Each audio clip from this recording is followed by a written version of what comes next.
Привет всем! Сегодня мы зададимся одним, казалось бы, простым, но на самом деле очень глубоким вопросом. Почему Райланд Грейс, ученый, чью карьеру пустили под откос, и обычный школьный учитель, был выбран для самой важной миссии в истории человечества? Давайте попробуем в этом разобраться. Чтобы докопаться до сути, мы пройдемся по нескольким ключевым точкам. Сначала посмотрим на сам парадокс его выбора, потом разберемся, как его статус изгоя стал главной квалификацией, заглянем в его школьный класс, который был чем-то вроде космодрома, проанализируем его умение мыслить в режиме хаоса и, в конце концов, сложим все части пазла и увидим, в чем же заключалась эта алхимия идеального кандидата. Итак, начнем с самого главного, с центрального парадокса всей этой истории. Ну вот серьезно, задумайтесь на секунду. Миллиарды людей на планете. Сотни тысяч блестящих ученых, нобелевских лауреатов. И для самой важной миссии в истории человечества выбирают его? Человека, чья карьера была разрушена, а репутация, скажем так, оставляла желать лучшего? Его коллеги, нет, даже не коллеги, а все научное сообщество считало его ошеломляющей тратой углерода. Какая ирония, правда? Ведь именно эту фразу он сам когда-то бросил в лицо очень уважаемому ученому, за что академический мир, по сути, от него и отвернулся. И вот этот человек теперь последняя надежда. И вот тут-то и кроется первая часть ответа.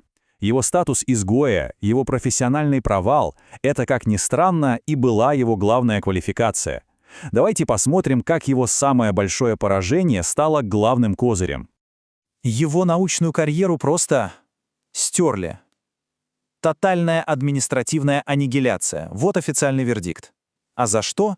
За то, что он посмел усомниться в святом, в так называемом углеродном шовинизме. Идея, что жизнь может быть только на основе углерода, и в том, что вода абсолютно необходима для жизни.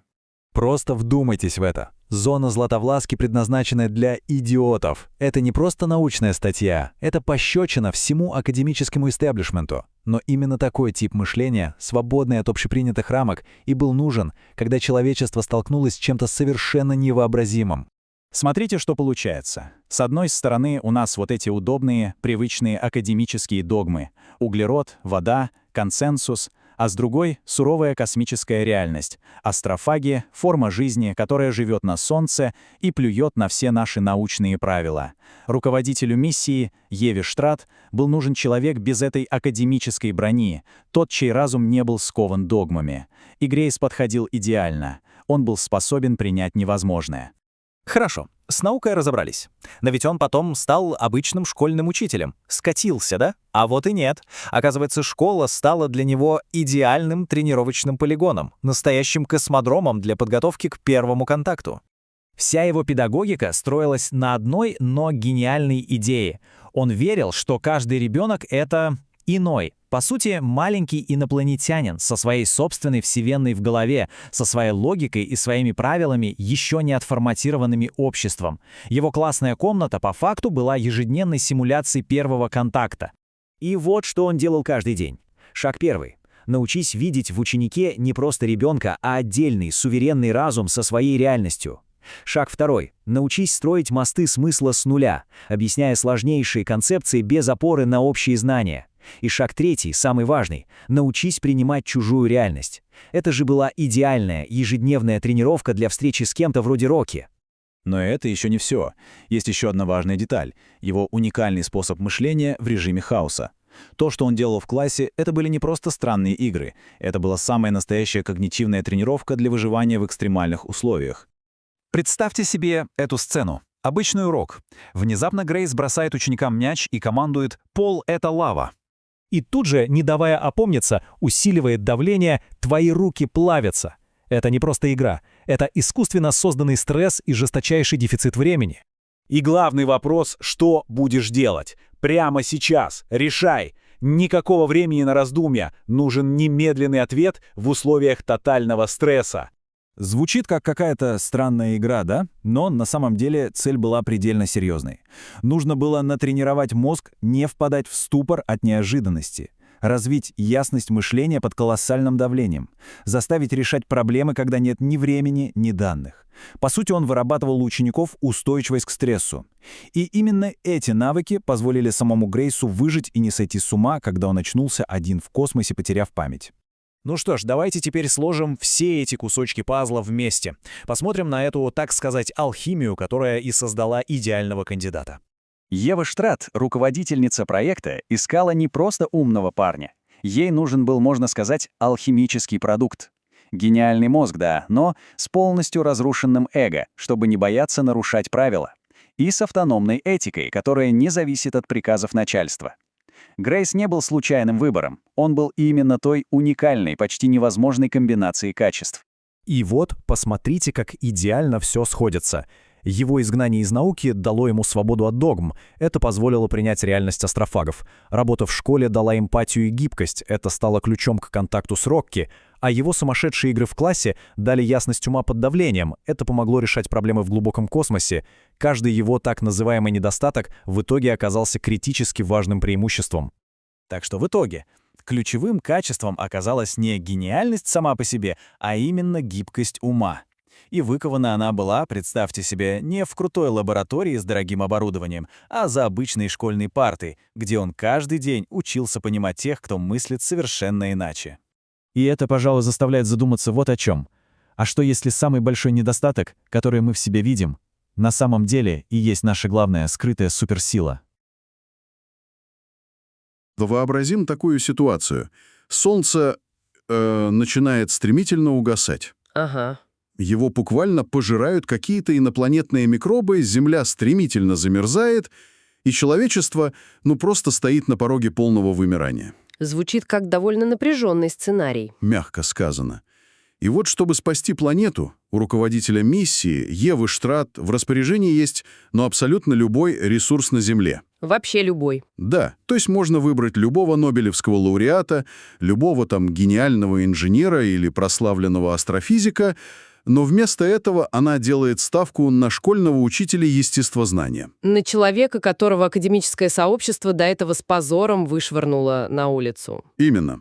Радостно приветствую всех в нашем сегодняшнем глубоком погружении. Сегодня мы детально разбираем аналитическую статью «Алхимия контакта. Почему Райланд Грейс спасет человечество». Очень интересная работа. Да, и суть нашего исследования, наша главная миссия сегодня — понять этот парадокс. Почему вообще для спасения человечества выбирают Райланда Грейса? Ученого-изгоя, которого коллеги, буквально стерли в порошок, назвав, цитируя, «ошеломляющей тратой углерода». Жесткая формулировка. Но, знаете, статья предлагает взглянуть на этот выбор не как на какой-то акт отчаяния со стороны Штрат, А как на что? как на предельно холодный и такой очень расчетливый шаг. Штрат прекрасно понимала одну вещь. Традиционная наука с ее вот этими жесткими правилами столкнулась с угрозой, которая эти правила полностью игнорирует. Ну да, эти астрофаги микробы, которые пожирают солнечную энергию, они живут прямо на поверхности звезды. Вот именно. С точки зрения нашей классической земной биологии это абсолютный нонсенс. Это просто нарушение всех мыслимых законов физики и химии. И ни один ученый, который, дорожит своей репутацией и государственными грантами, не мог даже подступиться к этой проблеме. Потому что был огромный страх выглядеть глупо в глазах научного сообщества. А у Грейса этой репутации уже просто нет. Ему нечего терять. Чтобы понять, почему выбрали именно его, нам нужно сначала посмотреть, как низко он вообще пал в глазах этой традиционной науки. Он пал очень низко. Итак, давайте разберем это по полочкам. Грейс ворвался в науку с диссертацией, которая атаковала саму суть экзобиологии. Да, он атаковал концепцию, которую сам же окрестил углеродным шовинизмом. Для тех, кто, возможно, далек от астробиологии, я поясню. Это такая непоколебимая вера в то, что жизнь во Вселенной может возникнуть только на базе углерода. И обязательно при наличии жидкой воды. Да, вода — это святое. А Грейс посмотрела это и открыто заявил, что это ошибка, что это просто глупость. В тексте есть потрясающая деталь по этому поводу. Он назвал целый раздел своей научной работы так: «Зона обитаемости предназначена для идиотов». Вау! Отличное название для диссертации. В оригинале это звучит еще резче. Там используется термин «зона Златовласки». Это отсылка к сказке, где все должно быть в самый раз. Не слишком жарко, не слишком холодно. Ага, то есть условия идеальные для нас, землян. Да-да, Грейс утверждал, что мы как бы ищем жизнь только там, где нам самим комфортно ее искать. Мы проецируем свои узкие земные условия на бесконечно разнообразную Вселенную. И как отреагировало сообщество? Наверняка им это не понравилось. Это была настоящая катастрофа для него. На международной конференции он открыто оскорбил ведущего ученого, который как раз защищал старые догмы. И система, естественно, включила иммунный ответ. Именно. Для его коллег эти идеи стали, инфантильной пощечиной. Грейса подвергли тотальной административной аннигиляции. Ему мгновенно перекрыли все финансирования и закрыли доступ к любым публикациям. Знаете, это очень похоже на то, как гениального основателя технологического стартапа со скандалом выгоняют из его же собственной компании. О, отличное сравнение. Потому что его идеи слишком радикальны. Они до смерти пугают консервативный совет директоров. А совету нужны только стабильность акций и предсказуемость рынка. Да, Грейс стал слишком токсичным для системы, которая требует унификации. И эта ваша аналогия, она идеально подсвечивает истинную мотивацию Евы Штрат. Ей нужен был именно такой изгой. Абсолютно. Отсутствие у Грейса вот этой академической брони – это не баг, это фича. Статус в научном мире заставляет мысль двигаться по очень безопасным рельсам. Шаг влево, шаг вправо, и ты теряешь грант. И этот феномен Грейса описывается термином «автономная этика субъекта». Звучит сложно. Если перевести с академического на нормальный язык, то это полная независимость мышления от социальных иерархий. Штрат нужен был человек без страха репутационных рисков. То есть он думает через задачи, а не через иерархии. Ему не нужно ждать, пока какой-то комитет одобрит его выводы. Да, он видит проблему, анализирует данные и делает выводы. И его совершенно не волнует, что там скажут седые академики. Только такой человек мог принять реальность существ, которые живут на Солнце. И вот здесь начинается самое интересное. После того, как его с позором выкинули из большой науки, ему же нужно было куда-то уйти. И он уходит в среднюю школу. Да, становится учителем в школе Вест-Гровер-Кливленд. И на первый взгляд это, полная капитуляция, конец амбициям, белый флаг. Но автор статьи делает совершенно другой вывод. И этот вывод поражает. Утверждается, что этот побег стал непреднамеренным полигоном для тренировки его разума.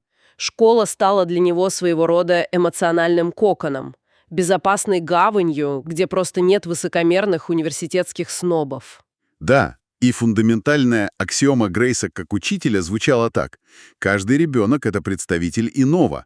И тут в статье говорится, что его уроки стали миниатюрными сеансами первого контакта. Угу. Признаюсь честно, тут я должен вмешаться. Я понимаю идею о том, что дети — это чистый лист, что они не встроены в дисциплинарное общество. Но подождите. Скепсис понятен. Просто неужели обучение шестиклассников биологии действительно можно приравнять к контакту с реальными инопланетянами? Разве это не огромная поэтическая натяжка? Мы же говорим о спасении Земли. Что здесь действительно поразительно, так это то, как статья препарирует механику этого процесса. Эмпатия — это мускул, его нужно качать. И как он качается на детях. Мы, взрослые люди, глубоко интегрированы в культурные коды. Когда два профессора спорят, они все равно стоят на одном фундаменте, у них общая база.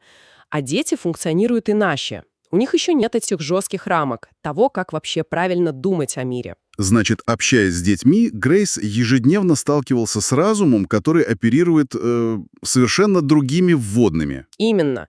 Он не относился к ученикам снисходительно. Он воспринимал их как суверенных инопланетян, без культурного багажа, с которыми нужно выстраивать смыслы, просто с абсолютного нуля. То есть каждый день он тренировался объяснять сложные концепции разуму, который ничего об этом не знает. Да, и этот процесс требует полного отказа от нашей антропоцентричной картины мира.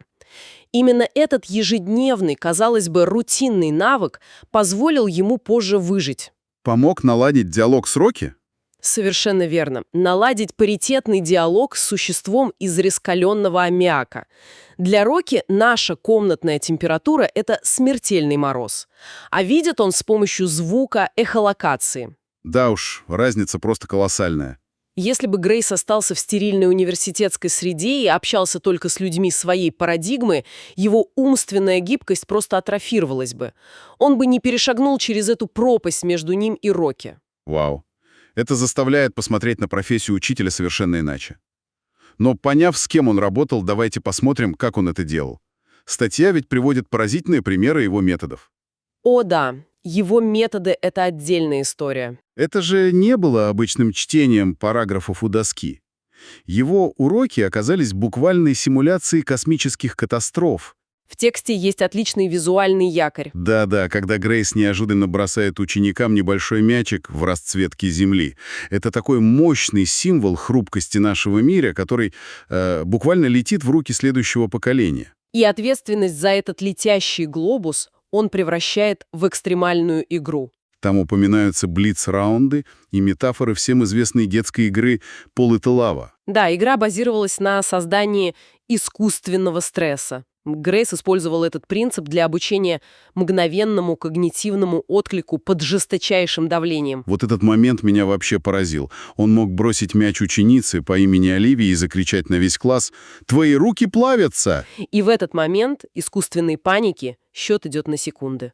Да, и она должна ответить на очень сложный вопрос. Ну, например, назвать точную скорость света или, объяснить, что такое линия Петровой. Та самая светящаяся дуга, которую оставляют астрофаги. Точно. Это же настоящий когнитивный спецназ. Он не просто учит фактам, он тренирует мозг не впадать в полный паралич при столкновении с абсурдом. Если связать это с более широким контекстом, то именно эти плавящиеся руки детей стали пророчеством для самого Грейса. Как интересно, то есть он перенес эти паттерны от школьной доски прямо в глубокий космос? Именно так. Давайте перенесемся на борт корабля «Аве Мария».